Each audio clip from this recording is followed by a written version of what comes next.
Well, good evening once again as we start a new week. This was day 6 of the Biden administration and thus begins his first full week in office. This day also brought the formal start to the second impeachment trial of one Donald Trump. This evening, 9 Democrats in the House appointed as trial managers. The people who will prosecute the case formally delivered the single article of impeachment through the Capitol and over to the Senate.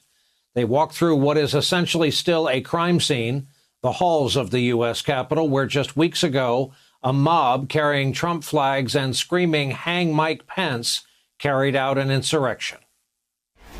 Donald John Trump engaged in high crimes and misdemeanors by inciting violence against the government of the United States.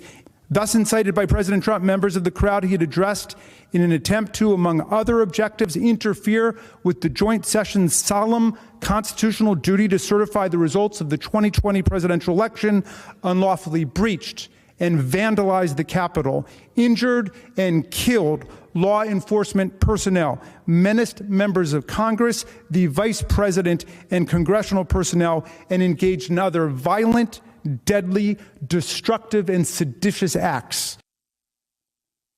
Congressman Raskin of Maryland, the senators who will serve as the jury will be sworn in tomorrow. Think of this odd note of history. Most of the members of the Senate jury are also witnesses to the crime. They were led to safety during the criminal looting and desecration of their chamber, including some of their desks. Patrick Leahy, the longest-serving Democrat in the Senate, and that makes him president pro tempore of the Senate, is expected to preside over the trial scheduled to get underway the week of February 8. The 2-week delay allows both the president to build out his defense team and Democrats to assemble their prosecution strategy. Washington Post puts it this way: one idea under consideration to produce a video that highlights how the rioters reacted to Trump's remarks that day and shows footage of the violent mob inside the building. House Democrats have informally discussed with their Senate counterparts their desire to call witnesses during the trial, although, as with the video evidence, nothing has been finalized. Senate Majority Leader Chuck Schumer spoke with Rachel Maddow today about the coming trial. Was President Biden involved in advising you at all on what he wanted in terms of the timing of the trial? Yeah, we talked to the president, and he feels an urgent need. He feels there has to be the trial like we do, but he feels an urgent need to fill some of these cabinet positions. You say it's going to be a fair trial, but it's going to be fast. Relatively. How long do you anticipate it taking? Well, we'll see. I mean, obviously, I don't think there's a need for a whole lot of witnesses. We were all the witnesses. It's different than the previous trial. That man from New York, the new majority leader, rejects Republican arguments that the impeachment trial is unconstitutional because Trump is no longer in office, calling it instead an issue of accountability. Former president's efforts to change the results of our 2020 election are also the focus of a Justice Department Inspector General investigation. The IG, now that they're allowed to investigate things again, is looking at whether any former or current officials engaged in improper efforts to have the DOJ change the election's outcome. The move comes after Friday's stunning New York Times report, since confirmed by NBC News, that Donald Trump plotted with a justice official to use the Justice Department to force Georgia state lawmakers to overturn its election results.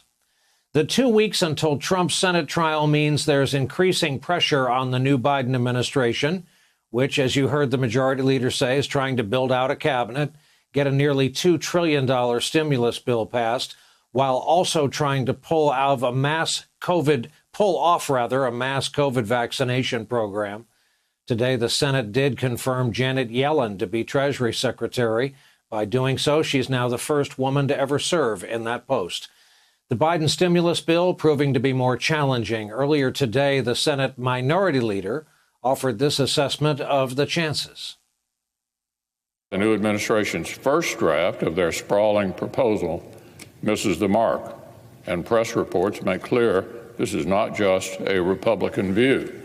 Multiple Democratic senators agree that it's not the right path forward. But President Biden seems nowhere near ready to give up on getting Republican support. I have been doing legislative negotiations for a large part of my life.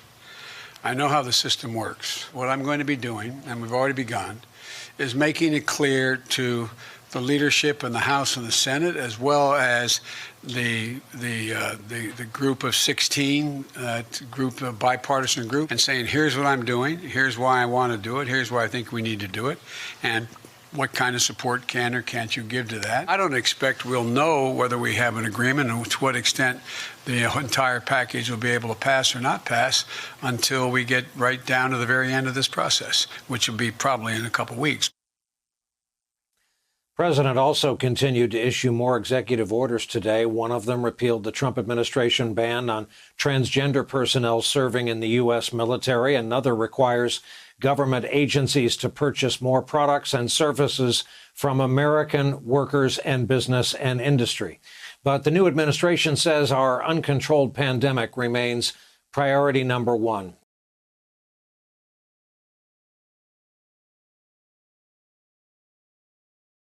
Hey, thanks for watching our YouTube channel. You should know that you can follow today's top stories and breaking news and catch up on your favorite MSNBC shows all in one place.